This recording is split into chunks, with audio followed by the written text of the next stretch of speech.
Hello les Futureways, j'espère que vous allez bien. Aujourd'hui, on va faire une vidéo spéciale revue des altcoins de manière globale. On va faire aussi un point rapide sur les ETF pour débrief un petit peu l'équité et anticiper un petit peu ce qui va se passer également dans les prochaines semaines pour prendre justement le move des altcoins au mieux possible. Hello le chat, hello monsieur Kaneki. Salut Antoine, salut le chat, salut les gens sur la rediff YouTube. Effectivement, enfin ça y est, les ETF sont live. Enfin, j'ai envie de te dire. Ouais. Depuis le temps que ça a été accepté, depuis le temps qu'on les attend. Ouais, c'est vrai. Depuis le temps que ça devait être déjà entre guillemets sourcé et qu'au final c'était pas effectif. Et ouais, ça devait prendre 2 semaines à la base. Hein. Ça devait prendre 2 semaines Ça à a pris un sortir. peu plus. Ça a pris 1 mois et demi. Mais c'est bon, ils sont bien live. On a eu environ un peu plus de 1 milliard de volume entre hier et aujourd'hui. Plus de 100 millions qui ont été investis directement en plus sur l'ETF Ethereum. Donc c'est bon, c'est parti. On va voir comment ça va se procéder dans les prochaines semaines, le prochain mois. Ouais, carrément. Moi, ce que je vous propose, c'est qu'on fasse un point rapide de marché, plus rapide que d'habitude, et qu'on essaye de passer un max de temps sur les altcoins, des reviews. N'hésitez pas à poser des questions s'il y a besoin, que ce soit même sur la rediff YouTube ou autre. Et je pense que ça va être pas mal d'essayer de raccourcir un peu les formats et d'être plus énergique. Donc, on va moins partir dans la vulgarisation dans tout, mais au moins ça fera des contenus plus courts. Et si vraiment il y a des trucs où vous trouvez que c'est pas assez expliqué ou que vous aimez bien les formats longs comme on faisait avant, n'hésitez pas à le faire savoir et on s'adaptera avec grand plaisir. Du coup, petit rappel, on est toujours dans le fameux biseau du coup sur BTC, donc rien d'extraordinaire. On est toujours dans le biseau là, donc on le casse pas. Beaucoup, ce sera RS jusqu'à présent. À court terme, il y avait un petit biseau là ascendant, on l'a cassé à la baisse, donc pour le coup, on n'est pas à l'abri de potentiellement essayer de retester la zone basse, même si bon, jusqu'ici pas forcément ce que j'attends, mais why not, à voir comment ça se décompose, sachant qu'on a quand même également la pression baissière des ETF de Grayscale par rapport à Ethereum. Après, est-ce que ça va être suffisant pour faire flancher BTC? C'est quand même une bonne question. Au niveau de la hype par rapport à ça, on a Ether qui remonte un peu donc en rouge, mais en vrai rien de très très fou. On était à 27 le 3 mars, sachant qu'Ethereum n'était pas en grande hype. Donc là on était à 27 et là on est à peine à 14, donc on est à peine à la moitié en termes de recherche Google. Donc rien de très très ouf du coup pour l'instant. J'ai vu qu'on avait les taux directeurs le 31 juillet, donc la semaine prochaine, mais normalement c'est prévu qu'on ne bouge pas, donc là-dessus on devrait être tranquille. Affaire à suivre, mais normalement il ne devrait pas avoir de souci, on est à 95% de chance d'estimation. Tu me dis si je me coupe, si j'ai un truc à rajouter ou quoi, monsieur Non, Kaneki, c'est bon, je crois que c'est même 99% d'estimation où ça bougera pas. Par contre, en septembre, à 90%, ils pensent que ça va baisser. Donc Ouais. logiquement, le marché anticipe une coupure des taux début septembre 18. Et aussi à 50% une deuxième coupure des taux à partir de novembre. Ouais, donc faudrait être à l'affût du coup la semaine prochaine et voir un peu ce qui s'est dit aussi pendant le discours, j'imagine. Exactement. Et Ok. d'ailleurs, tu parlais par rapport à peut-être revenir chercher le bas du canal. Ce serait possible en fait avec un petit sell de news sur l'ETF, Ethereum. Et là, dans une semaine, on a une grosse conférence à Nashville sur Bitcoin. Ouais. Où dedans, tu auras vraiment tous les grands noms du Sailor, etc. Et aussi Donald Trump. Ça a pas déjà commencé? Il me semble que c'est le 31. Je sais pas exactement quand c'est que ça commence. Je crois que c'était pas du 25 au 31. Peut-être, c'est possible, je sais pas exactement les dates. Et il y avait des rumeurs comme quoi Kamala Harris, là, la remplaçante de Biden pour la candidature à la présidentielle américaine, aurait pu venir intervenir, mais au final elle a refusé, donc ça montre qu'ils sont... Ah oui, j'ai vu qu'il y avait des rumeurs en mode aussi, est-ce que Trump annoncerait pas ça comme prévu pour le 27 juillet, annoncerait pas ça comme Bitcoin pour une nouvelle réserve d'or mondiale, etc. Blablabla. Aussi, ouais. Pour moi, ouais, c'est que des... Des US en tout cas. Mondial, on sait pas, mais ça serait joli en tout cas. Ah, du 24 au 27. Du 24 au 27. Ah non, Bitcoin 2024. Non, c'est autre chose ça. Je sais pas. Prévu pour le 27, là, c'est, au-dessus comme une tribune. Ouais. Ah, c'est peut-être du 25 au 27 en fait. Hein. Ouais. Le 31 c'est le FOMC, donc j'ai peut-être confondu aussi avec ça. Enfin bref. Après, du coup, ouais, Trump est attendu du coup le 27. Ouais, donc il parlera.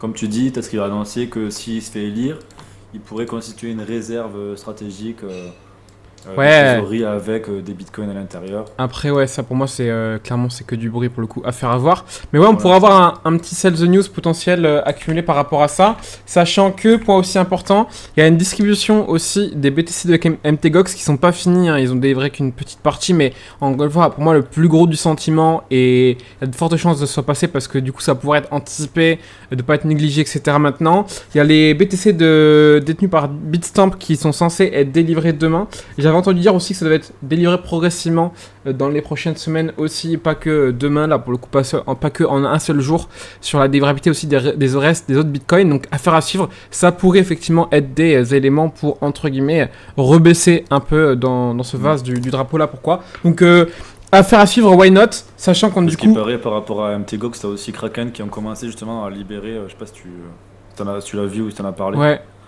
j'ai pas parlé mais j'en ai vu, ouais. Donc ouais, bon, peut-être que c'est aussi cette petite distribution là qui fait un peu baisser le cours. Mais ouais, à voir ce que ça donnera. Ok. On t'entend moins que Antoine, monsieur Kaneki. Bah moi je l'entends bien pour le coup, mais Ok. Est-ce que là c'est mieux? Je me suis un peu rapproché du micro aussi. bah moi ça va, hein. Franchement je verrai sur l'enregistrement, mais ça a l'air d'aller, hein, franchement. Ok, nickel alors.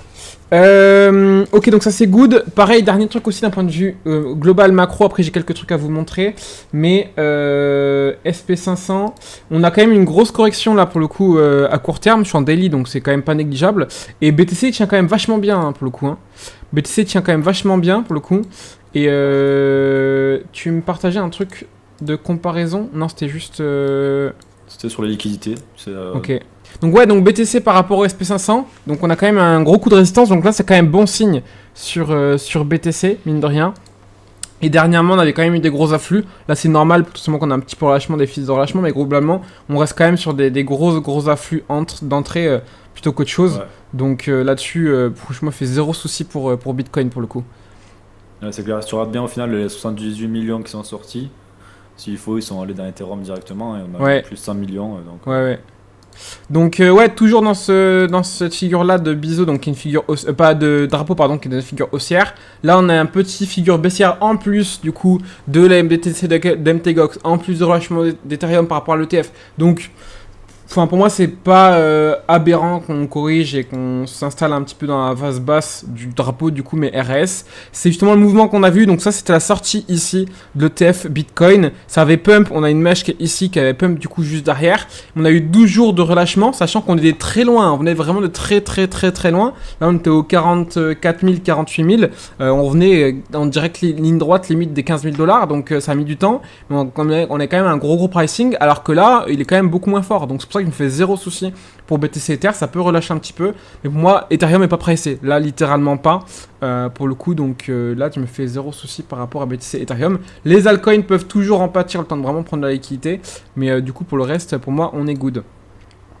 Les fameux afflux, donc là c'est exactement comme sur Grayscale, on a des fees qui sont à 2.5, 2 et quelques du côté de Grayscale, les autres ETF du coup sont beaucoup moins chers, donc il y a moyen que ça vide chez Grayscale, d'où cette fameuse pression baissière, le temps que ça re-rentre du coup dans les autres, exactement comme on avait vu à l'époque avec Bitcoin. Les zones de liquidation toujours importantes, moi je mis sur 72, pas sur 50 000, mais c'est quand même une zone importante à prendre en compte aussi, qu'on a une pertinence à aller chercher. Donc pareil, le jour où on vient la chercher au niveau de 72 000, pourquoi pas aussi faire beaucoup de corrections, venir pump ici et venir trap aussi derrière pour ensuite repartir. Mais si on vient les chercher, ça pourrait être aussi une bonne excuse pour refaire un coup à la baisse et refaire flipper tout le monde avant de repartir. Why not? Ça c'est des choses à prendre en compte, c'est pas garanti, mais c'est ce que nous disent aussi les liquidités.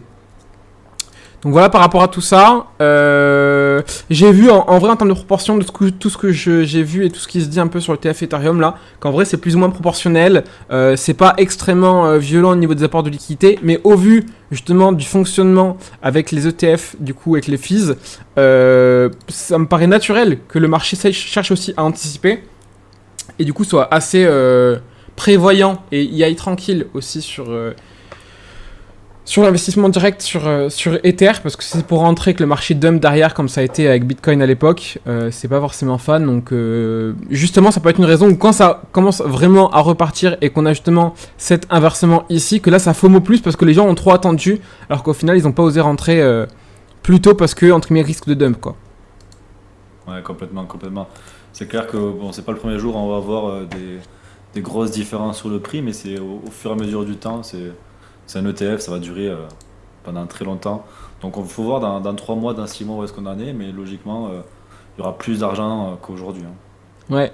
Est-ce que tu voulais démontrer des trucs du coup sur ce tweet, monsieur Kaneki? Ouais, on peut en parler un petit peu. Là, on parle souvent de la liquidité mondiale, que il y a des périodes où la liquidité augmente, des périodes où elle baisse. En gros, ça va être un peu tout ce qui est impression monétaire des banques centrales. Donc, en général, là, depuis 2013 environ, ce sont des cycles de 4 ans. Avant, c'est pas hyper pertinent. Donc, est-ce que ça va être vraiment pertinent ad vitam aeternam? Je ne sais pas. Mais en tout cas, là, on peut voir que depuis 2022, depuis fin 2021, on est dans un cycle où il y a eu plus de destruction monétaire qu'il y a eu d'impression. Et que là, on serait donc du coup sur un bottom par rapport à ça. Et que ce qui resterait à venir, ça serait une impression monétaire et donc du coup une expansion de la liquidité mondiale. Et qui dit plus de Ouais. monnaie mondiale, dit plus d'oseille pour investir dans la crypto aussi. Exactement. On peut voir parmi tous les actifs, que ce soit le SP500, le gold ou le bitcoin, on va regarder le graphique maintenant, à chaque fois que la liquidité mondiale s'est étirée, à chaque fois on a eu des croissances sur les actifs. On peut regarder à chaque fois qu'il y a un pic sur la monnaie, sur la liquidité monétaire mondiale, et bien on peut voir le SP500 qui monte. Quand ça se calme, on peut voir que le SP500 se calme, voire descend, et ainsi de suite. Alors là, c'est un gros actif, il y a beaucoup d'argent dans le SP500, donc c'est pas des fluctuations qui sont vraiment hyper visibles comme on peut le voir sur Bitcoin. Ok, là même ne serait-ce que déjà là, entre les bottoms et les tops, c'est quand même pas mal corrélé, hein, franchement. C'est corrélé, ouais. Mais quand tu vas voir le graphique de Bitcoin, je sais pas si tu l'as vu en avance, c'est encore pire. Mais c'est normal. Et ouais, parce que t'es plus assujetti, en fait, le moins de liquidité en plus, vu que l'actif est plus petit, il est extrêmement assujetti du coup aux apports de liquidité. Mais du coup, c'est bon signe, ça veut dire qu'il y a vraiment un attrait mondial global qui est corrélé du coup aux liquidités globales. Du coup, donc les liquidités globales sont peut-être encore timides sur Bitcoin en termes de proportion par rapport à toute la force monétaire qui est insane, qui est énorme, mais ça prouve qu'il y a vraiment une corrélation entre la psychologie totale de marché de manière mondiale et aussi Bitcoin. Donc c'est quand même bon Tout à signe fait. aussi. Et après, là, on a des grosses croissances sur Bitcoin parce que, comme tu dis tout à l'heure, en 2017, Bitcoin, ça valait pas ce que ça vaut aujourd'hui. Donc, forcément, la liquidité, quand elle rentre dans le marché, elle a tendance à faire des grosses croissances. Là, on avait en 2017-2018 une croissance de 2200%. 2021, on a une croissance d'environ 1000%, voilà. Et là, combien de croissance on aura sur ce cycle, sachant que si tu regardes sur la liquidité mondiale, on est encore au bottom. On est pratiquement, 2016, 2017, allez, 2017, si tu reprends le cycle de 2017, et encore, Ça, sur 4 ans. ouais. Attends, mais tu peux rester, parce qu'on le... Ah, ok. J'ai pas regardé ce que c'était. Ah, c'était le gold. Ça, c'est le gold, ouais. Ouais, Ok. après, c'est un peu pareil que le SP500 en termes de... Là, si tu regardes, tu vois, la liquidité mondiale en bas, si tu regardes là où on était en 2015, on était là où on était en 2022. En termes d'expansion. Ah ouais. Donc là, on détruit Ouais. de la monnaie. Ouais. Et ensuite, si on compare à aujourd'hui, on est plus vers, si on prend le cycle de 2017, on est plus sur du On serait vers 2017, ici, quoi. Ouais, c'est ce que j'allais à peu dire. près, ouais. Ouais. Si on prend le cycle de 2019-2020, on est plus sur du 2020, je pense. Et en termes de cyclicité par rapport à Bitcoin, ouais, 2007, ça commence. Ah, ça correspond post-envolée Bitcoin. Ouais. Ouais, comme 2020, si tu regardes pour 2020, ça correspond à la même période également. À peu près. Là, on a eu le 2019. Ouais, on est un peu en décalé du coup. Ouais, 2020, là, le petit bottom en 2020, c'est le Covid, ça. Là où t'as ta souris, ouais. Et après, par la suite, voilà, on sait ce que ça a donné. Donc maintenant, combien de temps ça va Non, le prendre Covid est pour, ici, non? Ah non, 2019, ouais, des bêtises. Ouais, c'est le vrai. Covid, c'est 2020, ouais. Ouais. Après, ce qu'on voit aussi actuellement, c'est qu'on a toutes les banques centrales qui sont en train de baisser leur taux d'intérêt. On a la Banque centrale européenne qui l'a déjà fait, la Banque centrale canadienne qui l'a déjà fait, la Banque chinoise qui vient de le faire, et là on attend la Banque centrale américaine. Mm. Donc on a vraiment, je dirais, ouais, peut-être les quatre principales. En plus, il doit y avoir celle de Singapour, je pense, peut-être l'Australie, mais je suis pas sûr. Mais en tout cas, les principales, ça va être plutôt la Fed, la Banque centrale européenne, la Banque centrale chinoise. Et en tout cas, ils sont tous en train de commencer à baisser les taux d'intérêt. Ouais, carrément. Donc, ça veut dire que la liquidité, petit à petit, va continuer Va à recirculer. augmenter. Ok, bah écoute, grave positif. Est-ce qu'on passerait sur les altcoins? Est-ce que t'as des choses en plus à nous partager, monsieur Kaneki? Sur les altcoins, De manière il y a globale, juste en plus sur le marché ou quoi? Spec que j'aime bien, qui je trouve a plutôt bien tenu. Ok. Enfin, surtout bien rebondi en fait. Il a bien dévissé, mais il a bien rebondi aussi. Sinon, Goldfinch aussi que j'aime bien. Mais Solana, mais sinon pas plus que ça. Ok. Moi, je proposais du coup en off, là, ce qu'on avait dit, de faire un peu une review en partant du haut, globalement, de débrief un peu rapidement sur toutes les différentes crypto-monnaies. Donc là, encore une fois, ce sera à vous aussi de creuser un minimum et gagner en profondeur. Mais déjà, ça peut vous redébrief, faire un point sur pas mal d'alt, des axes pertinents, qu'on soulève un petit peu différents trucs et on essaiera d'aller aussi assez vite pour débrief quand même pas mal de choses et aller aussi un petit peu en profondeur si possible. Ah aussi peut-être une alerte alpha. Dommage, peut-être sur le montage tu peux faire une petite alerte alpha. Demain, il y a Illuvium qui sort son jeu. Ah, c'est demain. Donc moi j'ai pas eu encore le temps de bien pousser le sujet, mais dès la semaine prochaine je vais commencer à télécharger le jeu, je vais y jouer et je vais sûrement faire une vidéo. Donc d'ici là, je vous invite aussi à regarder. Il y a peut-être des mécanismes super intéressants en jeu pour gagner des NFT qui vont pouvoir se revendre. Il y a un principe de monstres à la Pokémon pour les capturer, les conserver, les trader, les faire évoluer également. Donc je pense qu'il y a quelque chose à creuser là-dessus et ça, si ça prend en tout cas en termes de joueurs, en termes de hype, ça pourrait relancer un peu le côté métaverse, NFT à terme, à voir ce que ça donnera. Ouais, clairement. Clairement. Donc ouais, affaire à suivre sur Illuvium, parce que ouais, c'est quand même des grosses parts de marché. Il y a quand même des grosses attentes hein, par rapport au gaming, à la GameFi de manière générale. Hein. Ouais, ça fait quand même 3 ans qu'ils sont en plein développement, 3 ans qu'on attend le jeu. Et, Après, on va voir ce que ça donne. est-ce que même niveau attente et tout, ça peut être un peu un sell the news c'est un peu aussi souvent le débat, quoi. Ça pourrait, mais moi je serais pas. En tout cas, j'aurais pas une approche pour jouer le token. J'aurais plus une approche pour jouer une game et Oui, venir chercher les NFT. mais À quand mon je... avis, c'est ça qui va être le plus intéressant Ouais, à court terme. ouais. En fait, ce que je disais par rapport au sell the news, c'est vraiment l'intérêt global pour le jeu. Mais après, de toute façon, l'intérêt précédent n'a pas été non plus ultra pricé dans tous les cas. Donc, Non, et puis au pire, c'est pas grave. En fait, je pense avec une stratégie de holding sur des NFT, peut-être prendre des profits suivant comment on joue, quel niveau d'investissement il faut mettre aussi. ouais. Je pense qu'il peut avoir des multiples à faire lorsque la hype, si elle vient pas maintenant, il y aura potentiellement une hype sur la GameFi qui arrivera. Donc à ce moment-là, ça sera peut-être plus intéressant de revendre ses actifs. Ouais. Pourquoi grosse revue des altcoins est vraiment nécessaire? Vous ne devez pas négliger les altcoins parce qu'en général, il y a déjà de l'équité qui rentre sur Bitcoin et ensuite ça se déverse aussi ensuite sur Ethereum et ensuite sur les altcoins. Donc c'est biologique, donc ça on pourra pas le changer. Donc là, ça biaise un peu le truc parce que ça va rester aussi en partie dans les ETF, mais qui dit prise sur ETF, bah dit si ETF et tout Ethereum en l'occurrence, mais qui dit du coup sur Ethereum de manière globale, dit forcément aussi afflux d'Ethereum du coup également vers les altcoins. Donc après le but c'est effectivement de toujours prendre en compte la partie des narratives, mais là le but c'est qu'on débriefe aussi rapidement. BTC ça reste le king et la porte d'entrée incontestable. Ethereum vraiment pour le coup, moi c'est vraiment l'écosystème de la DeFi par excellence pour le coup. BNB, c'est un peu la force tranquille, mais en vrai, il a pas dit son dernier mot. J'ai vu de plus en plus de trucs positifs aussi depuis qu'ils ont purgé un peu malheureusement CZ aussi l'ancien CEO. Il y avait des trucs positifs qui sont ressortis encore là il y a quelques jours sur Binance. Donc je suis pas ultra fan genre tout ce qui est token, d'exchange, etc. Mais mine de rien, il tient la face. Donc why not? Après voilà, c'est pas forcément là où on fera le plus de perf. Mais c'est pas forcément un token qui sera amené à disparaître et qui potentiellement, si vous voulez des trucs simples, qui effectivement peut faire un peu de perf aussi mine de rien. Ouais, je pense pas que ce soit non plus hyper à négliger. Alors peut-être pas le token BNB en lui-même, mais plutôt l'écosystème. Là, Ouais. j'ai vu que, par exemple, il me semble que la SEC a réautorisé le BUSD. Il faudra venir confirmer. J'ai vu Ok. passer une annonce comme ça.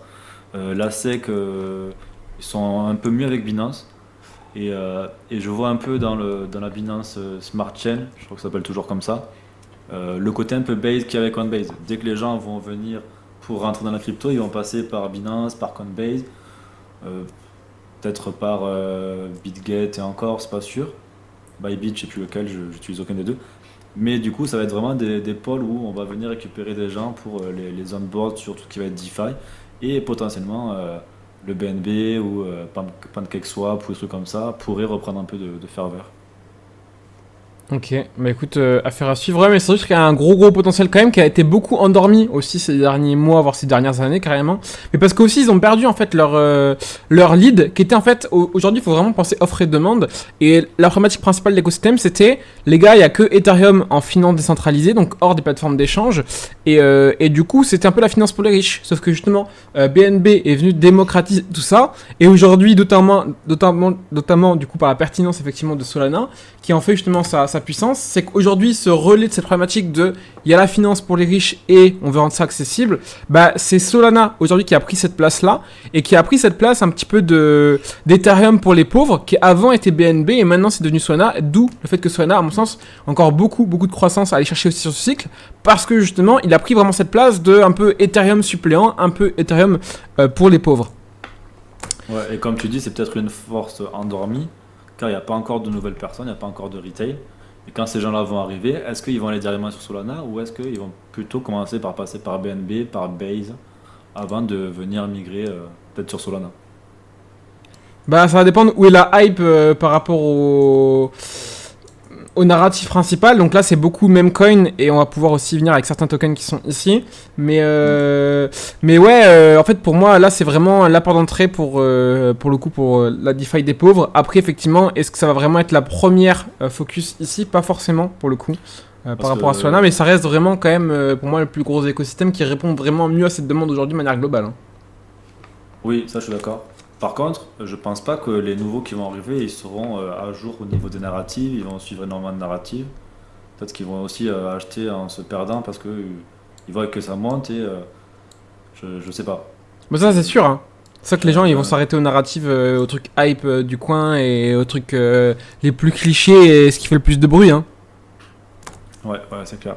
Mais c'est vrai que Toncoin c'est aussi un bon candidat là-dessus.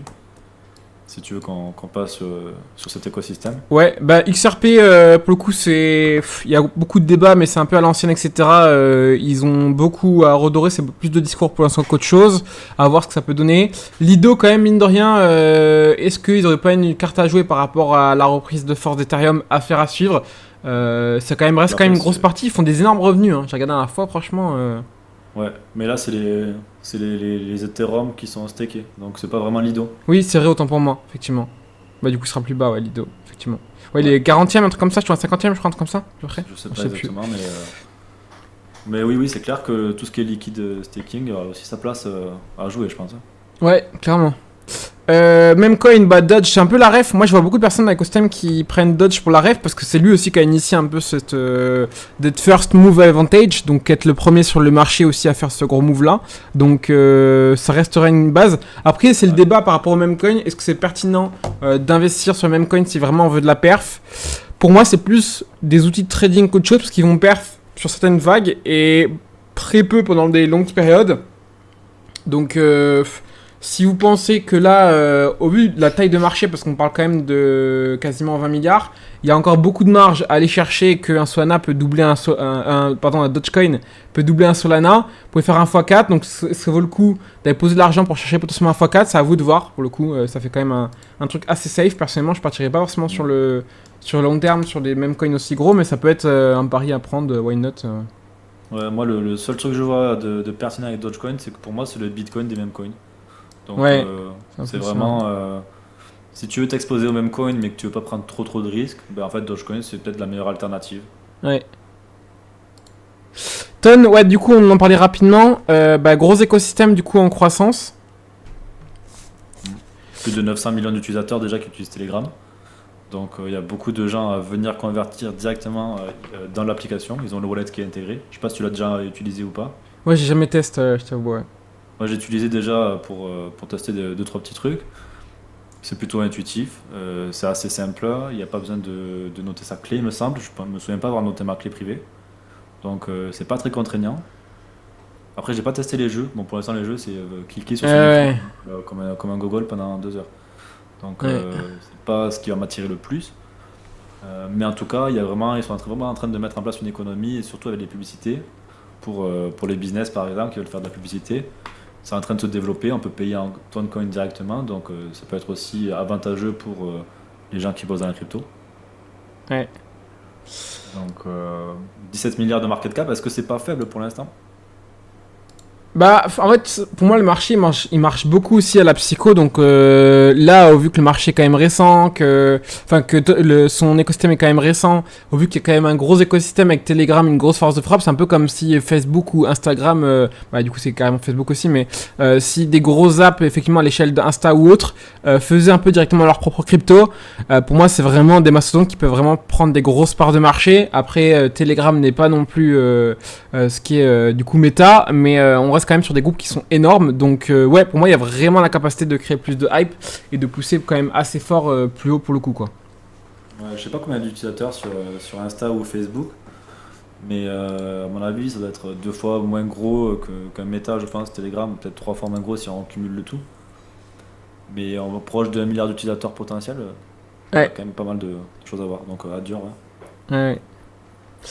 Cardano c'est l'ancienne, je sais qu'il y a beaucoup de personnes qui sont fans de Cardano, mais pour le coup c'est à chaque fois beaucoup de bruit, et le prix peut effectivement prendre de la force pour le coup sur Cardano, mais bon pour le coup à chaque fois c'est plus de bruit qu'autre chose. Tron ils ont le bénéfice d'être quand même beaucoup utilisés, mine de rien, que ce soit en termes de data, de TVL, etc. Il y a quand même des gros chiffres. C'est surtout les stablecoins qu'il y a énormément sur Tron. Ouais. En général, enfin en tout cas moi personnellement, avant les Layer 2, dès que je devais envoyer des USDT ou un truc comme ça, j'utilisais toujours Tron. C'est pas cher, c'est rapide. Maintenant qu'il y a Arbitrum, qu'il y a les Layer 2 sur Ethereum, j'utilise beaucoup moins. Donc est-ce que ce sera viable à terme? Bof. Ouais.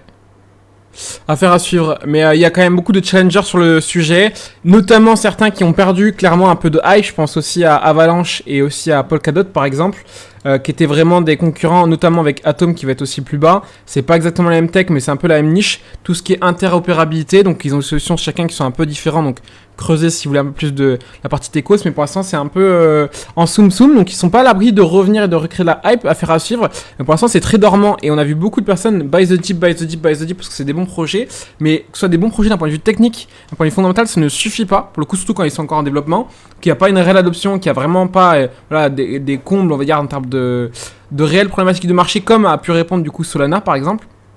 Donc là, Avalanche et Polkadot, on a des très grosses techs, mais malheureusement, c'est beaucoup en stand-by pour l'instant. Et malheureusement, ça peut durer très longtemps et ça peut très bien faire un cycle complet avec très peu de perf, malheureusement, dessus par rapport, je dis bien, en surperformance par rapport au Bitcoin ou comparé également à certaines altcoins comme Solana ou comme Ton par exemple. Ouais, tout à fait. Même Polkadot, il y a eu pas mal de food ces derniers temps. Notamment, à ce qui paraît, ils font pas trop de revenus. Et en plus, ils dépensent un peu l'argent n'importe comment, que ce soit en conférence ou même pour le logo là, que tu vois qui est animé. Il paraît qu'ils ont payé Ah ouais. plus de 50 000 balles pour avoir le logo animé sur CoinGecko. Donc c'est carrément jeter un peu l'argent par les fenêtres. Ouais. Donc je sais pas trop, il faut vraiment venir se renseigner sur Polkadot, je suis pas hyper emballé. Par rapport à Avalanche, j'ai vu une petite news aussi, c'est que le potentiel vice-président que Trump devrait mettre en lice avec lui s'il se fait élire, il serait potentiellement un holder d'Avalanche. Il est déjà holder de Bitcoin, il aurait un peu plus de 250 000 dollars en Bitcoin, mais peut-être qu'il possède aussi de l'Avalanche. Ok, bah écoute, affaire à suivre effectivement. Vous rappelez de Bitcoin, donc c'est juste du Bitcoin emballé directement sur Ethereum. Shiba, bah, c'est un peu le petit frère pour le coup de Dogecoin. Effectivement, bah, il y a l'avantage, c'est que le market cap est quand même plus petit. On est divisé par 2 en termes de market cap. Après, effectivement, bah, c'est pas Shiba, c'est moins une valeur de refuge, on va dire, sur la partie meme coin en termes de ref. Est-ce que c'est un peu la crainte que j'avais par rapport à beaucoup de meme coin, c'est que pour moi, on peut avoir beaucoup de rotation. On a beaucoup plus d'intérêt à vraiment faire monter un nouveau meme coin au pouvoir plutôt que vraiment refaire pump ceux qui sont les plus gros. Donc l'avantage qu'a Dogecoin, c'est vraiment là pour le coup le first move advantage. Bref, le fait qu'il soit vraiment le premier. Shiba l'a pas. Donc pour moi, j'ai plus intérêt à faire pump un PP qu'un Shiba par exemple. Donc Après le truc c'est que Shiba il a un univers qui est aussi différent. De ce que ouais. j'ai pu comprendre, c'est qu'ils sont pas juste les mêmes coins, ils essaient vraiment de construire un écosystème basé un peu autour du gaming également. J'ai vu qu'ils ont mis en place pas mal de burn, donc ils essaient un petit peu de booster tout ça. Est-ce que ça prendra, est-ce que ça prendra pas, je sais pas, mais ça vaut peut-être le coup de jeter un coup d'œil si on est curieux. Ouais, carrément. Link, pour le coup, bah, gros potentiel avec la partie RWA. Ouais. Ça fait beaucoup de bruit, ça dev beaucoup, ça pousse fort. La partie économique, elle fait débat parce qu'elle n'est pas non plus ultra révolutionnaire. Mais clairement, bah là, un Oracle, donc c'est vraiment ce qui fait le lien, encore une fois, entre l'extérieur et directement les données on-chain. Mais pas que parce qu'ils ont un gros positionnement sur la partie RWA. Je sais pas si Kaneki, tu peux nous en parler peut-être un peu plus que moi.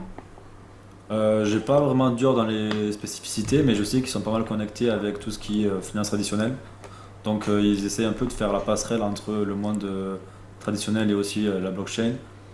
On pourrait même les identifier à une nouvelle forme de transaction, un peu comme Swift, qui sert à faire des transactions internationales. Donc pour l'instant, c'est encore aux prémices, il y a quand même pas mal de choses intéressantes. Ça reste quand même le premier oracle, le leader. C'est backé par pas mal de beaux mondes, que ce soit du Coinbase, du Circle, etc. Sûrement BlackRock qui est aussi derrière. Ouais. Donc, Ouais, la moi, vente. si je devais acheter un coin, un altcoin en tout cas, avec le plus de confiance, pardon, sur les 15 premiers, je pense que ce serait quand même Chainlink. Hein. Je sais plus ce qu'il y a au-dessus, mais ouais, Solana, mais là c'est pas vraiment, c'est un layer 1. Or, tout ce qui est layer 1, je pense que ouais, Chainlink, c'est solide. Hein. Ouais, clairement. Ouais, et puis ils ont quand même l'avantage aussi d'avoir vraiment des gros partenaires sur la partie RWA qui sont quand même difficilement aussi accessibles que la plupart des autres tokens RWA vont pas aller chercher, quoi. Ouais, c'est ça, surtout ça, ouais. BCH, bon bah clairement c'est une copie de Bitcoin à l'ancienne, donc il n'y a pas forcément trop d'intérêt là-dessus. NIR, ils ont un gros axe sur la partie intelligence artificielle, donc c'est encore en développement, ça reste quand même assez early. Tech, ils sont en sharding, il me semble. Hein. Il me semble, ouais. Je suis pas un expert de NIR, mais je sais qu'il y a un très gros potentiel. Comme tu dis, il se penche de plus en plus sur l'IA. Bah, en fait, le truc, c'est que des gros écosystèmes qui sont vraiment penchés sur l'IA, il n'y en a pas, hein, à part NIR. Bon, Tatao, mais il est encore un peu Oui. loin. Ouais. Mais disons que NIR, c'est pas. En fait, ils font pas que de l'IA non plus, ils sont assez diversifiés, je pense. J'ai plus en tête, j'avais regardé il y a pas si longtemps que ça en plus, mais j'ai plus tout en tête. Mais même sur le dernier bull run, je me rappelle que NIR avait très bien performé. Il me semble qu'il y a aussi un côté interopérable. Ils font aussi de la quant abstraction, du chain abstraction. Je pourrais plus l'expliquer par contre, c'est des mots-clés qui me reviennent en parlant. Je pense que ça vaut vraiment le coup de venir dur NIR. Après Chainlink dans le top 20, je pense que c'est peut-être la meilleure tech. Après Solana également, Ethereum et Bitcoin. Ouais, faudra voir. En fait, pour moi, là-dessus, moi, je vois vraiment une potentiel par rapport à NIR, c'est vraiment la partie AI qui peut vraiment surfer dessus et surfer sur les narratifs qui sont quand même actives, contrairement à la plupart des tokens qui sont, à part la partie Memcoin et Ton, why not, mais c'est vrai que le reste... T'as le côté interopérabilité aussi où ils sont quand même bien positionnés. Ouais, après pour l'instant, ça prend pas trop, quoi, la partie Non, interopérabilité. Uniswap, j'en parlais précédemment en off. Il est beaucoup plus bas aussi. Mais on a toute la partie des gros kings de la DeFi. Il y a beaucoup de rumeurs de redistribution de revenus. Et là, au vu du cash que ça brasse, s'ils font ça et que le token permet de recevoir des revenus de la plateforme, ça peut être quand même assez insane. Uniswap, c'est vraiment la première plateforme d'échange de crypto-monnaie la plus utilisée dans tout l'écosystème. Donc c'est quand même cosmique en termes de revenus. Oui.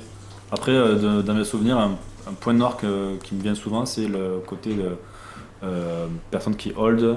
Il y a le fonds d'investissement A16Z qui hold beaucoup d'Uniswap. Donc je sais pas trop comment ça va se passer, mais c'est pas cool quoi.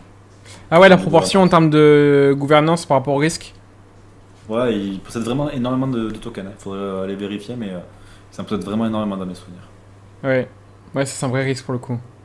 Litecoin, c'est un peu le Bitcoin de secours qui reste un peu par défaut, mais c'est pareil, c'est juste une copie entre guillemets de Bitcoin. Ouais, moi pour Litecoin, si on devait faire une petite prédiction à long terme, très long terme, je le verrais plus comme de l'argent numérique. Comme on a l'or et l'argent. Ouais. Là, Bitcoin c'est l'or, Litecoin ça pourrait être de l'argent. Ouais. C'est un peu le même. Clairement. Léo Token, c'est un ancien token qui a été print juste par rapport à Bitfinex, si pas de bêtises, suite à des affaires un peu scandaleuses, donc il a clairement pas trop d'utilité. On sait pas pourquoi il est aussi haut, c'est quand même beaucoup de tokens dinosaures pour le coup, c'est pas forcément le plus ouf. Affaire à suivre, je sais pas si t'avais vu des trucs par rapport à ça, monsieur Kaneki, mais. Je me suis toujours posé la question ce que c'était, j'ai jamais vraiment cherché. Faudrait voir le volume. Il y a quand même du. Non, il n'y a pas beaucoup de volume comparé aux autres. Hein. Ouais, il est dérisoire. Il y a vraiment dérisoire. Ouais, bah oui. Donc voilà, il n'y a pas grand monde dessus. C'est un token, ouais, comme tu dis, mort. Ouais. PP, bon bah là pas de dessin, c'est clairement le plus gros challenger de Dogecoin actuellement. C'est vraiment, alors PP, il faut savoir que c'est vraiment l'emblématique pour le coup de l'écosystème. On avait déjà évoqué dans la précédente live, mais du coup il y a une BD avec 4 potes, avec Brett qui a fait beaucoup de bruit, il y a Andy qui a fait aussi beaucoup de bruit, et il y a Landwolf, le quatrième plus petit aussi, qui a fait bah, du coup plus de bruit aussi mine de rien. J'ai vu qu'il y en a qui essayaient de se rajouter aussi dans les potes du coup de ces mêmes coins là. Mais ouais, du coup PP reste vraiment quand même le leader par rapport aux différents meme coins pour challenger Doge quoi. Yes. DAI c'est un stablecoin, donc ça on s'en fiche. Rappel Ethereum, bah, c'est pareil, c'est des Ethereum emballés. Ils sont emballés où ceux-là? On dirait. C'est quoi ce logo? On dirait. Bah ouais, le logo, c'est un nouveau logo, je sais pas ce qu'ils font là pour le coup. Mais c'est quand même 24ème, donc c'est quand même. Je pense que c'est vraiment pas du Bitcoin classique, hein, c'est juste qu'ils ont dû changer le logo sur CoinGecko. Là, c'est du vrai Ethereum. Ouais, c'est bizarre. Ah, c'est celui de Etherfi. Ah oui, ok, avec le restacking. Ok. Donc c'est de l'Ethereum stacké wrappé. Ok, ouais, Ça effectivement. ressemble en tout cas. Ouais, y a moyen. Bref, du coup, c'est l'Ethereum emballé. Mais il y en a Là, beaucoup, hein. Il y en a beaucoup quand même. Comme pour un protocole comme Etherfi, je sais pas Ouais. comment ils sont classés. Mais ils ont pas mal de tokens quoi. ouais, clairement. Intéressant à aller peut-être pousser. Ouais, Pourquoi Bounty qui Etherfi, dirait, on dirait Etherfi, ouais, effectivement. Si je regardais sur. C'est carrément Etherfi, ouais. Matic, bah c'est un débat Matic parce qu'il y a la narrative des Layer 2, est-ce qu'ils seront amenés vraiment à reprendre de la force ou pas? Moi ce que j'aime pas trop au niveau de Matic c'est que l'activité elle est quand même assez faible pour le coup, donc on n'est pas à l'abri qu'on ait surprise du côté de Matic, c'est un peu comme, alors c'est pas la même niche parce que c'est un Layer 2 du coup de Bitcoin, mais c'est un peu là comme Polkadot et Avalanche, bah ils sont un peu en stand-by, donc si vous croyez beaucoup fort à la narrative des Layer 2, sachant qu'on a aujourd'hui aussi tokens comme Starknet ou autres qui sont placés, et que ça reprend, Matic pourrait être vraiment un bon challenger, mais là en fait les besoins d'Ethereum sont aussi beaucoup repris par Solana, donc c'était un des premiers candidats aussi Matic, donc c'est vraiment un peu le premier avantage en termes de mouvement par rapport au Layer 2, mais pour le coup ça ne prend pas pour l'instant, donc affaire à suivre, mais je trouve l'activité assez faible mine de rien sur Matic. Ouais, après attention à Lockheeder aussi parce que Ouais, si tu te il y a une souviens, grosse team, hein. si tu te souviens, lors du dernier bull run, ils avaient fait un partenariat avec Instagram qui a été annulé par la suite. Mais si demain ça revient, là la hype sur Matic elle va revenir, je pense. Hein. Ouais, après, est-ce que ça suffit pour créer vraiment l'attraction À voir, à voir comment Instagram pourrait utiliser ce token directement sur leur application aussi. Ouais. Donc là, vous avez le comparatif des différentes valeurs bloquées total TVL qui est ici. Donc c'est tout ce qui est valeur bloquée directement ici. Vous avez différentes blockchains qui sont affichées. Donc ça vous donne déjà un ordre d'idée. Et vous voyez que Polygon n'est pas non plus dans le top par comparé à certaines. Je pense notamment à Arbitrum ou autres qui sont quand même bien devant comparé. Après ça reste quand même une des plus grosses. Mais c'est quand même des bonnes métriques là pour le coup pour la partie TVL. Donc ouais, affaire à suivre. Il y a quand même du beau monde du coup derrière Matic. Mais pour l'instant c'est un peu en stand-by.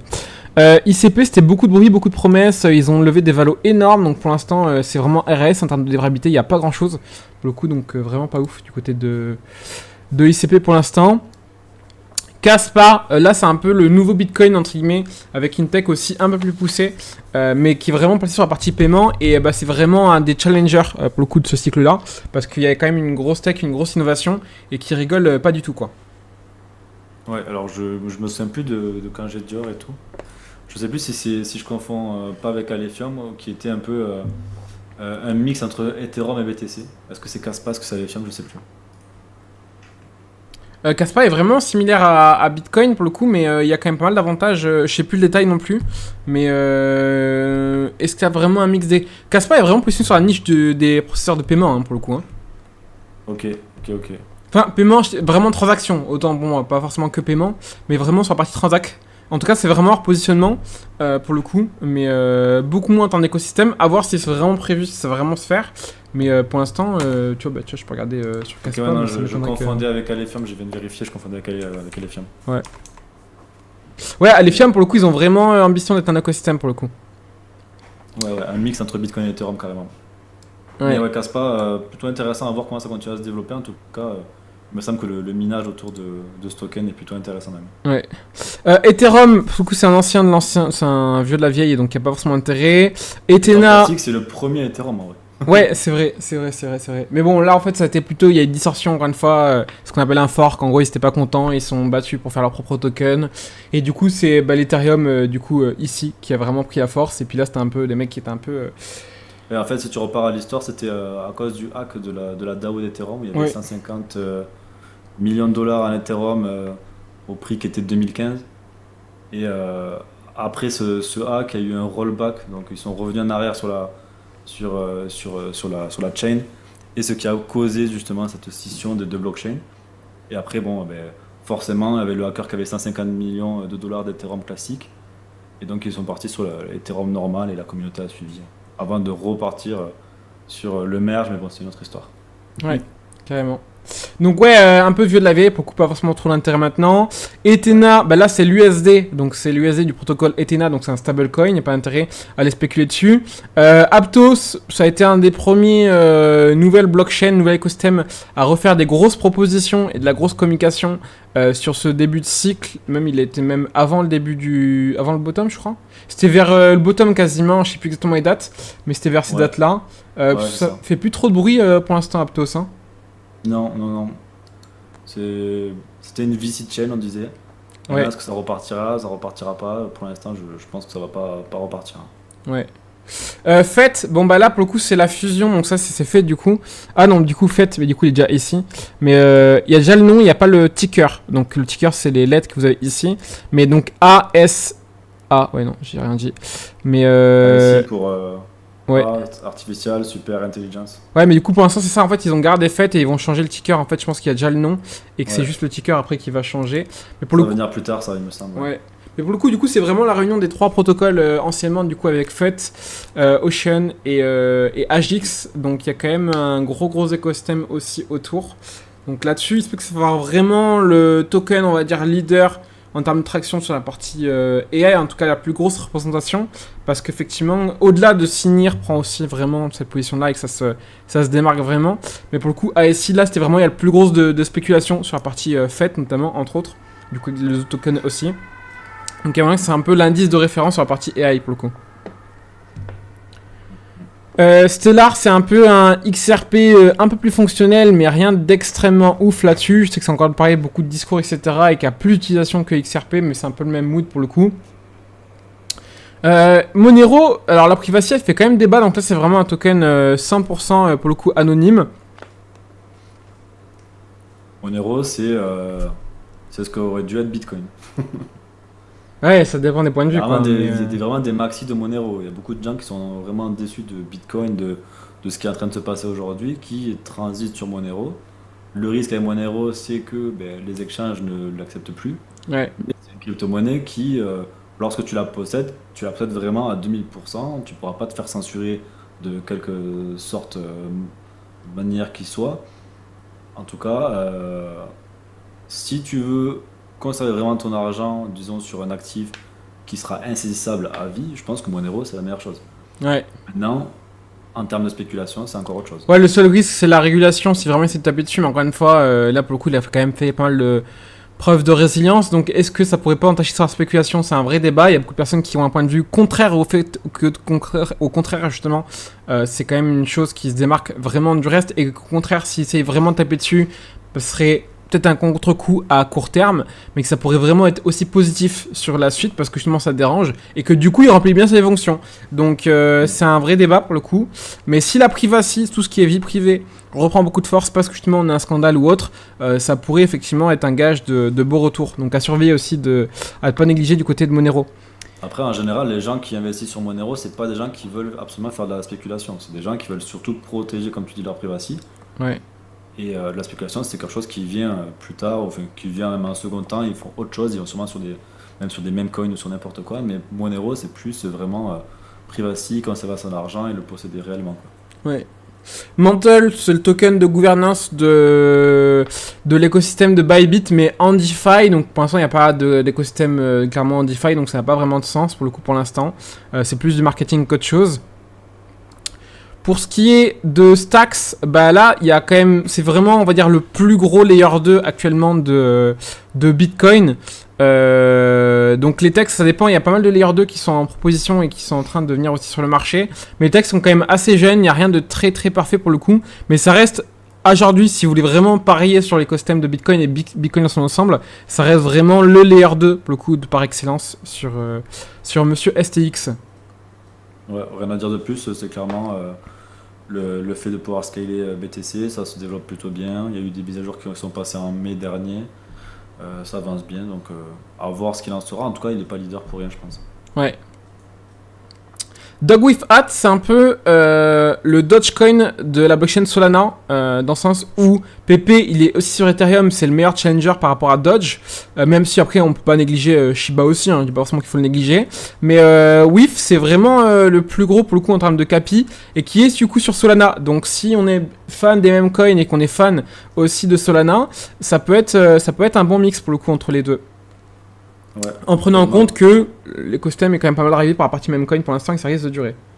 Ouais, et c'est aussi un token qui est pas mal poussé par Arthur Hayes, qui est quand même un gros nom de l'écosystème. Donc il me semble que c'est ce token aussi qui a été affiché sur la sphère Las Vegas. Ouais. Donc à mon avis, il y a quand même des gens qui peuvent envoyer un marketing derrière. Ouais. Et puis il a une belle traction en plus, hein, ces derniers jours, mine de rien. Ouais, j'avoue. Arbitrum, on en parlait justement juste avant avec la partie de la DeFi, c'est quand même un token qui a pas négligé parce qu'il a quand même une grosse TVL, il a quand même des gros volumes en termes d'utilisation, vous le voyez derrière les autres, donc on a Tron qui reste quand même assez fort pour le coup, mais ouais, Arbitrum c'était vraiment quand même un des gros challengers de la partie Layer 2 sur Ethereum, donc on a Base, Blast aussi notamment qui sont juste derrière. Mais Arbitrum, ça reste vraiment pour le coup le king. Il y a eu beaucoup d'injections monétaires, il y a eu beaucoup de marge économique aussi injectées. Donc c'était pas forcément ouf, mais l'écosystème est quand même à pas négliger. Ouais, pour moi Arbitrum c'est vraiment le meilleur layer 2 qu'il y a actuellement sur Ethereum. C'est celui que j'utilise le plus personnellement. Maintenant, à voir comment ça va se développer avec la concurrence qu'il y aura autour, que ce soit avec Base, que ce soit avec Blast ou... il y en a un autre qui était encore bien aussi, ouais, même pas ZK5 au final. Ouais. Starknet peut-être, je sais pas trop comment ça va se développer. Ouais, niveau adoption, j'ai quelques doutes, mais... Peut-être pour le gaming, je sais qu'il parlait beaucoup de gaming, Starknet. À voir. Philcoin, grosse partie sur la partie stockage. Après, la partie économique, je sais qu'elle est pas forcément folle, clairement pas. Donc là-dessus, gros bémol sur la partie économique. Ouais, je vais dire pareil que toi.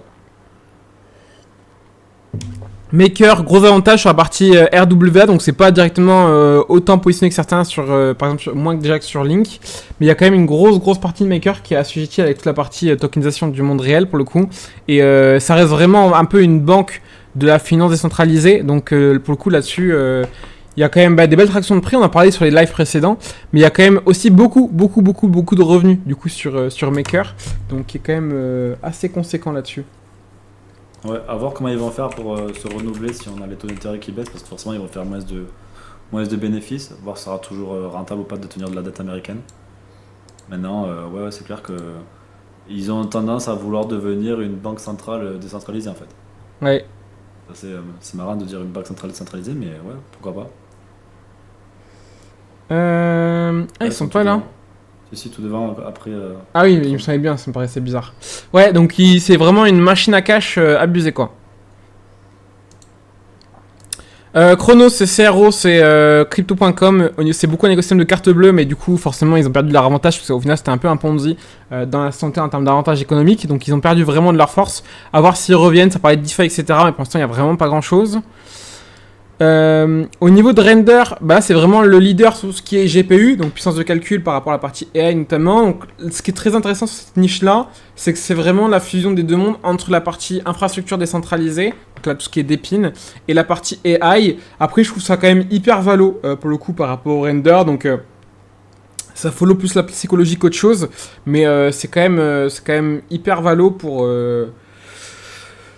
pour pas grand chose, quand on regarde pas mal de stats, on compare à la fois par rapport notamment à ATH et tout, en vrai, c'est pas... Ça dépend après l'utilité aussi que tu en as, mais c'est plus pour tout ce qui est le rendering de vidéo et tout, ça peut être très utile. Maintenant, dans la spéculation, je sais pas. Après, ça peut continuer de monter fort.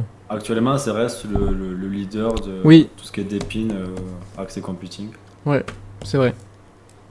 Donc ouais, ça reste quand même la référence pour le coup sur la partie tout ce qui est puissance de calcul, donc computing de l'écosystème. Donc si ça continue de monter au niveau de cette narrative, il y a de fortes chances qu'effectivement Render puisse également en profiter. Hbar, c'est une blockchain qui prévoit de faire un écosystème, mais rien de très ouf en termes de développement et d'acquisition par rapport au marché pour l'instant. Donc affaire à suivre. Je sais plus ce que c'est la tech sur Hbar. Il me semblait que c'était du... Je sais plus en termes de tech, mais il me semble que c'est backé par Google. Quelque chose d'assez centralisé. Donc moi, c'est pas des trucs qui m'ont attiré pour venir... Je me demande si c'était pas un DAG là pour le coup sur Hbar, mais peu importe. Possible, ouais. Ouais, ça me parle, je pense que c'est ça. Ouais, il me semblait bien. Cosmos, c'est un grand débat. C'est un écosystème qui est beaucoup aimé par beaucoup de personnes d'écosystème. Parce que c'est vraiment, on va dire, à part la partie Monero, mais c'est vraiment un peu un écosystème qui représente vraiment un peu la philosophie aussi de beaucoup de personnes dans l'écosystème en termes de décentralisation. Donc, il y a plein de débats. Malheureusement, la valeur du token, le token en fait sert pas à grand chose. C'est plutôt Osmosis au final qui a capté la valeur économique que, entre autres, que Atom aussi. Donc pour le coup là c'est un vrai débat. Affaire ça prend vraiment de la force. D'ailleurs j'ai vu on a parlé précédemment qu'il y avait pas mal de FUD aussi. Donc affaire à suivre du côté de Cosmos, c'est vraiment à pas négliger. L'écosystème est vraiment smart. Ouais. La tech est incroyable maintenant en termes d'adoption et tout. En termes de marketing, c'est pas les meilleurs non plus. Donc à voir comment ça évoluera, mais il y a peut-être des meilleurs moves que d'aller sur Atom aujourd'hui. Ouais. Même si on est quand même au plus bas du plus bas actuellement. Ouais, donc à surveiller aussi une rien sur Atom quoi. Injective, bah là c'est quand même un gros écosystème en termes de croissance. Il n'y a pas grand chose en vrai en termes de TVL et en termes de métriques concrètes, en termes de développabilité concrète sur l'écosystème. Il y a pas mal de petites mises en place, etc. Mais c'est pas très abouti pour le coup du côté de Inge en réalité par rapport à plusieurs écosystèmes qui sont là aussi depuis longtemps. Donc c'était plus de hype qu'autre chose. La valeur économique, la partie économique est quand même pas négligeable et ils sont quand même assez smart d'un point de vue économique. C'est ce qui a fait vraiment pour le coup leur force. Donc c'est en plein développement, pas mal d'ambition, un bon marketing. Donc ça peut prendre de la force, mais il faudra que ça se concrétise aussi au niveau du développement. Sinon ça peut avoir du mal à pousser. Mais ça reste dans les challengers, encore une fois de ce cycle-là, aussi qui a fait un gros retour parce qu'il n'est pas venu, il n'est pas arrivé aussi quand même à Aptos ou autre. Il était là déjà avant. Mais c'était vraiment un des gros challengers qui a fait un très beau retour pendant ce bull run quoi. Ouais, qui a aussi pas mal l'idée le marché aussi depuis un an. Ouais. J'ai vu qu'il voulait se pencher aussi sur tout ce qui était RWA, donc il faudra venir dur tout ça. Ok. On est également sur l'écosystème Cosmos, donc c'est une bonne tech. C'est vrai. Donc ouais, pas mal de choses à... Pourquoi pas en fait dur, vraiment Injective, parce qu'ils ont l'idée dans le passé, donc pourquoi pas revenir l'idée en fait. Hein. Ouais. Tao, bah là pour le coup, beaucoup de personnes en parlent. C'est vraiment l'écosystème clé pour la partie AI. C'est vraiment en fait là, c'est vraiment une infra. C'est vraiment en fait quelque chose qui va vraiment construire un écosystème, contrairement pour le coup à FET ou à d'autres tokens où là on est vraiment dans l'ambition de vraiment créer un écosystème tout autour avec différents ce qu'ils appellent subnets. Donc vous avez des subnets pour tout, pour vous une bêtise, pour calculer le poids des pattes et le coût des prix des pattes par la suite. Il y en a ça va être effectivement que pour la partie vidéo, que pour la partie image, etc., que pour les prompts GPT spécialisés. J'en sais rien par rapport à la partie de la météo, etc. Et que le but c'est que chacune des branches du coup de Tao, de BitTensor puisse avoir chacune en fait ses spécialités, qui est vraiment tout un écosystème autour de la partie intelligence artificielle. Ouais, il y a aussi pas mal d'incentives à faire du staking, à valider, etc. Ouais. Donc c'est plutôt intéressant comme écosystème. Tous les gens, enfin toutes les entreprises qui vont se baser dessus, qui vont développer des solutions d'IA vont être récompensées en BitTensor directement. Donc en vrai, l'émission de token n'est pas dégueulasse non plus. On est sur de la crypto X IA, donc en vrai... Ouais. To the moon là. Ouais. To the moon aussi, ouais. Là, exchange centralisé, donc rien de très ouf. Je pense qu'on peut accélérer to the floor. Et passer un peu sur des tokens un peu plus pertinents vu qu'on va ouvrir un peu plus. Comme ça, on finit avec un angle d'horizon quand même un peu plus large. On fait quoi? On s'arrête sur le top 50 ou tu descends jusqu'au top 100? Ou sinon, on bâche un peu les tokens un peu pertinents jusqu'à 75, 70, un truc comme ça. Ouais, si tu veux. En fonction de comment on avance. Ah, il a enlevé mes... Ah, j'ai le seum. Ouais, je pense que les gens ils ont vu ce que tu avais encadré. Au pire, vous remontez et Ouais. vous aurez ce qu'on pense. Magnifique. Ah, magnifique. Ouais, donc IMX, la partie GameFi, donc là c'est vraiment leader. Encore une fois, on parle d'un écosystème pour le coup. L'écosystème GameFi, ça reste assez soft. Il y a quand même beaucoup de gros jeux, beaucoup de grosses boîtes, donc beaucoup de traction potentielle au niveau d'IMX. Mais c'est vrai qu'en fait, la partie GameFi, il n'y a pas eu trop de traction. Le seul qui avait vraiment eu de la traction, pour le coup, c'était Axie Infinity. Donc avec AXS et notamment l'écosystème de Ronin, Ron, le token. Mais ça reste vraiment pour le coup le leader, pour le coup aujourd'hui IMX. Donc à voir comment ça prend du coup sur la partie GameFi, mais ça reste un peu mou pour l'instant. Mais c'est vrai qu'il y a des gros projets dessus. Hein. Bah, il y a Illuvium notamment. Ouais. Et Illuvium, je crois qu'ils utilisent la technologie de Starknet, il me semble. Et il me semble qu'il y a Sorare aussi. Ouais. Mais du coup, beaucoup de gros jeux. En fait, la plupart des grosses licences sont en vrai sur IMX. Hein. Oui. Si on compare IMX et Ronin, c'est un peu les mêmes choses. Mais je trouve que sur IMX, il y a quand même des jeux qui sont beaucoup plus intéressants que sur Ronin. Oui, clairement. Bah après, Ronin, ils ont beaucoup de visibilité de Axie, mais il n'y a pas forcément énormément de jeux à forte valeur ajoutée pour le coup là-dessus, quoi. Effectivement. VET, c'est tout ce qui est traçabilité, donc pour l'instant ça reste un vieux truc. À voir si ça revient, c'est quand même assez utilisé et pertinent, mais d'un point de vue spéculation, ça a jamais pris énormément de hype, donc tant qu'il n'y a pas trop de narratif qui prend là-dessus, rien d'exceptionnel. Arwave, donc là on est sur la partie stockage, un peu comme Phil pour le coup, mais la partie économique est moins déconnante littéralement par rapport à ça, et le market cap est aussi beaucoup plus petit, donc d'un point de vue économique c'est quand même plus pertinent, donc là c'est quand même un des bons challengers sur la partie AI par rapport à ce cycle. J'ai vu qu'ils avaient sorti un nouveau token il n'y a pas longtemps. J'ai pas du tout de Dior. Peut-être ça serait intéressant de pousser un peu ça, je sais pas dans quoi. Ah oui, tu m'avais dit, ouais. Je sais pas du tout dans quoi, pourquoi, etc. Mais il semble que c'est le AO de mémoire. Mais ouais, pourquoi pas venir dur tout ça. Optimisme, pour le coup, c'est, on va dire, un des principaux challengers à la base sur la partie Layer 2. Il y a quand même pas mal d'utilisation sur Optimisme. Je sais plus en termes de TVL où ils en sont. Ouais, ils sont quand même beaucoup plus bas pour le coup. Mais c'était vraiment un des leaders avec Arbitrum pour le coup. En termes de sortie sur Layer 2, c'est vraiment ceux qui sont pas sortis en premier. Mais ça reste beaucoup plus mou, mine de rien, que Arbitrum en termes d'utilisation. La tech est moins poussée aussi. Donc, affaire à suivre, je sais qu'ils sont beaucoup utilisés par quand même beaucoup de protocoles, mais Oui. rien d'exceptionnel non plus pour l'instant. Dire, au final, j'ai l'impression qu'Optimism, c'est plus un business en mode B2B. Je sais que Blast utilise Optimism, Ouais. il y a pas mal de Layer 2 qui utilisent Optimism. Leur target, c'est peut-être pas les retail, alors qu'Arbitrum, ça va être peut-être plus une utilisation daily, de retail, de finances décentralisées. etc. Ouais, clairement. Bah là c'est pareil, nouveaux écosystèmes, donc ça fait un peu comme Aptos, hein, clairement, c'est un peu la même tech. Donc pareil, en fait à la base on avait l'équipe de Gem, donc tout ce qui est les projets Facebook, qui s'est scindé et une grosse partie allait dans Aptos, une grosse partie allait dans Sui aussi. Donc là c'est des techs un peu différentes pour le coup par rapport à Sui, mais pour l'instant l'écosystème est un peu flop, il n'y a pas forcément énormément d'intérêt comparé à certains écosystèmes pour l'instant. Bonk. Bonk, ouais. C'est un peu le mini, c'est le concurrent littéralement de WIF hein, pour le coup. Donc là, c'est un peu le Dogecoin de Solana. Bonk, est-ce qu'il a plus de valeur ajoutée par rapport à WIF? Le gros avantage qu'a eu Bonk, c'est qu'il a été backé par le téléphone du coup de Solana.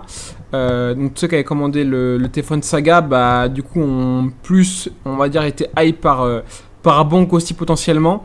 Donc c'est des angles d'attaque qui sont différents. WIF a vraiment tapé plus fort aussi par la suite. Donc à voir s'il y a vraiment du potentiel ou pas. Mais en tout cas, effectivement, le market cap est quand même ouais, quasiment équivalent. Hein, parce que là, on a 2,6 milliards, on a 2 milliards. Donc en vrai, on est quasiment sur la même taille de market cap. Ouais, il me semble que c'est le premier meme coin qui a pété sur Solana d'ailleurs. Oui, totalement. Ouais.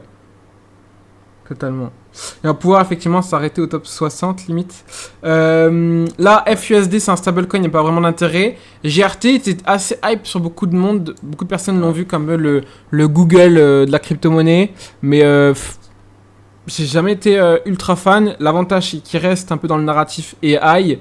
Mais en fait, ils servent beaucoup sur tout ce qui est API, etc., utilisation des API et tout, mais c'est assez techos. Moi, je suis pas fan du tech en termes de pricing, en termes d'impact sur le prix, parce que quand c'est trop tech et que les gens comprennent pas, bon, c'est juste que les gens, en fait, la plupart vont investir dessus parce que, bah, en fait, ils suivent le move plutôt qu'autre chose. Et historiquement, c'est pas forcément non plus un des trucs les plus successful de toujours parier sur la partie tech, quoi.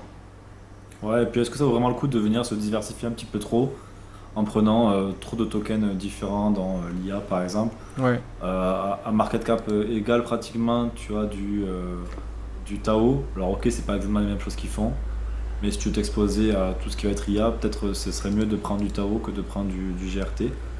Bien entendu, en plein bull run, tous ces tokens ils vont tous performer. ouais, Probablement GRT va peut-être faire un peu plus, un peu moins que Tao, mais dans la finalité, en fait, on va quand même performer. Donc si on comprend pas, souvent le mieux c'est de ne pas poser d'argent. Si on ouais, comprend et qu'on aime bien, pourquoi pas y aller. clairement. En dessous, on a Rocket Pool. Donc là, c'est un peu comme Lido, c'est tout ce qui est liquid staking. Donc ça permet de faire du staking sur Ethereum. C'est différent que le rest stacking hein, pour le coup, mais ça permet effectivement de De déposer des Ethereum et de faire stacking de manière abordable, ouais. de manière décentralisée aussi. C'est beaucoup plus décentralisé Rocket Pool que Que Lido. Lido, du coup, ouais. Mm. Après, qui dit moins de budget aussi parce qu'il est moins gros, donc potentiellement peut-être un plus de risque d'un point de vue sécurité. C'est mesurable, c'est pas les mêmes enjeux aussi, mais ils ont moins de budget aussi pour faire la def, du coup, je pense. Donc, c'est des questions qui peuvent se poser si vraiment vous avez besoin, quoi. Renzo Restacked, donc là pour le coup, c'est deux Ethereum qui sont restake sur le protocole du coup Renzo, j'imagine. Ouais, voilà, c'est du restaking. Ouais. Ouais, donc là-dessus, il n'y a pas vraiment d'intérêt à spéculer directement sur les tokens. C'est plus des affaires de restacking, etc., qui permettent de cumuler des bonus et des avantages si vous voulez effectivement spéculer gratis sur les airdrops ou autres, pour le coup, par rapport à ça. Notamment, il y a toujours la saison 2 là, qui est en cours de Renzo pour avoir l'airdrop. Floki, avantage par rapport aux autres meme coins, c'est une bonne question. Je sais pas si tu as une profondeur là-dessus. Je crois que Floki c'est Solana aussi, si je dis pas une connerie. Ah ouais? Je vais aller vérifier un 2-2, mais il me semble que Floki c'est Solana, je l'aurais un peu vu comme le Shiba Inu. Quoi, 58 Ah ouais, il y a moyen. comme le Shiba Après, du coup, Inu. c'est vrai que s'il est sur le sol, entre Bonk, WIF et Ah tout. non, j'ai une connerie sur Ethereum. Ah, il me semblait bien. Pour moi. Ouais, donc là-dessus, bon, est-ce que Floki. Ouais, non, Ils ont une grosse partie GameFi qui est prévue, entre guillemets, dans les papiers, sur la communication, mais pour l'instant, bon. non, je vois pas d'intérêt. Euh, Peut-être en termes de market cap, il peut venir faire peut-être un plus gros multiple en plein bull run, Ouais, mais forcément plus de risques. ouais. Mantle Stacked Ethereum, donc là, c'est des Ethereum stakés depuis Mantle. Donc c'est sur le réseau Mantle. Là, c'est pareil, il n'y a pas d'intérêt, c'est spéculative. Mis à part les bonus de stacking, etc., en fonction des rendements, mais il n'y a pas forcément de grosses diffs. Et on va pouvoir finir du coup sur notre BGB, qui est le token de BitGet. Donc là, c'est beaucoup des campagnes d'influence et les tokens sont poussés par la partie campagne d'influence. Tout ce qui est le gros intérêt des tokens d'exchange, c'était la partie participation à tout ce qui est pré-vente, etc. Mais ça a perdu de l'ampleur pour le coup directement sur les tokens centralisés et directement sur les exchanges. Même sur tout ce qui est DeFi, en vrai, la partie un peu tout ce qui était Launchpad, etc. de manière publique, ça a perdu quand même beaucoup de son ampleur. Donc là-dessus, ça a fait du bruit, mais ça, pour moi, c'est beaucoup des campagnes d'influence et beaucoup des vagues dues justement en campagne marketing, quoi. Ouais, bon, pour moi c'est simple, c'est un shitcoin. Donc voilà pour ce premier top 60. On n'a pas fait forcément de review des trucs ultra low cap, etc. du coup aujourd'hui. Mais là, ça permet vraiment déjà de faire un premier débrief du haut du classement. Et quitte limite à faire un second, on va quand même plus vite sur le reste des tokens. On voit pas forcément tout, mais on a quand même bien décortiqué pour le coup. Ça y est, il m'enlève mes... Ah, je suis tout seul. Ah si, ça y est. Ça revient. Ouais, donc clairement, il y a quand même pas mal de tokens qui sont super intéressants. Maintenant, il va falloir aussi faire des choix, hein. On peut pas tout avoir dans le portefeuille. Ouais. Trouver ce qui nous plaît personnellement le plus en termes surtout de conviction, pas forcément tomber amoureux du token ou de la technologie ou du projet, mais essayer de visualiser un petit peu qu'est-ce qui pourrait le mieux performer, qu'est-ce qui pourrait prendre le plus de hype, profiter le plus des narratives, et voilà, tout simplement. Ouais, j'allais dire, il a bugué le truc. Ouais, carrément. Il a complètement bugué. Après, il y a l'air d'avoir des beaux tokens pour la prochaine fois. Ouais, il y a du Hondo, il y a du Jupiter, il y a... Du Jasmine. Jasmine, le fameux Bitcoin. Ah ouais, le AAVE, je me disais, je connaissais plus le logo. Il y a du AAVE, ce qui est pas dégueu. Bah, Brett, mine de rien, pas négligé. Core du côté de Bitcoin. Tia sur toute la partie écosystème airdrop, etc. Vous avez aussi Pitts qui était un peu plus haut, je l'ai croisé. Ouais, qui était là aussi. Sei en écosystème, il y a forcément énormément de pertinence pour l'instant d'un point de vue de durabilité. X attends. Ah, tu l'as vu où? Ah ouais, là? Gros token ça. EGLD, beaucoup de marketing. Là, KuCoin, on a du coup le token de l'exchange. AXS, le fameux, on en a parlé, leader. BIM, là, gros concurrent sur la partie GameFi. Gala aussi, mais là, on est plus sur un studio, alors qu'on est plus sur un écosystème. Il y a aussi une DAO qui est rattachée au BIM. Popcat, bah là, gros intérêt sur la partie Memcoin. Et au final, on est quasiment au top 100 déjà. DYDX, Ethena, AKT, donc gros côté du coup tout ce qui est un peu concurrent et RNDR. C'est pas exactement mes max, mais en vrai c'est vraiment un des principaux sur la partie puissance de calcul et donc tout ce qui est computing. ENA, et donc Ethena, c'est un protocole qui fait tout ce qui est levier, qui fait des rendements sur les fees par rapport au levier, et DYDX, une plateforme d'échange décentralisé. Ouais, bah écoute, on verra ça la semaine prochaine un peu plus en profondeur, on en discutera et on verra qu'est-ce qui pourrait être intéressant comme token sur lesquels on pourrait spéculer et profiter par rapport au bull run qui va suivre. Carrément. Donc là, je vous ai laissé en orange les tokens qui ont quand même une certaine pertinence, donc ça va dépendre des différents axes, comment ça évolue, etc. À surveiller. Mais je vous ai laissé ceux qui avaient le plus de pertinence globalement par rapport au reste des tokens. Ça vous fait déjà un premier tri, donc après évitez d'avoir tout dans votre portefeuille à l'aveugle. Mais ça vous fait déjà un premier tri quand même pas négligeable déjà pour ce bull run actuel. Ouais, tout à fait, c'est exactement ça. Ça fait un premier tri, mais c'est pas pour autant qu'il faut pas faire ses devoirs et qu'il faut pas aller pousser un peu les projets. Essayer de comprendre un petit peu plus avant d'investir bêtement dedans. Clairement. Sur ce, messieurs, dames, merci à tous. Nous, on se retrouve la semaine prochaine. Est-ce que monsieur Kaneki, t'as envie de faire un petit point? Je sais que tu avais fait des veilles de marché aussi si les gens ont besoin. Écoute, là je suis en train de finir le montage de la veille d'aujourd'hui, donc elle sortira logiquement ce soir, peut-être demain, mais je pense ce soir. Donc vous pouvez aller voir, je fais vraiment une grosse revue sur le marché, que ce soit sur les actualités, sur le sentiment, sur la macroéconomie, sur les graphiques également, et on finit par 3 petites sagesses, afin d'être plus sage pour ce bull run. Magnifique.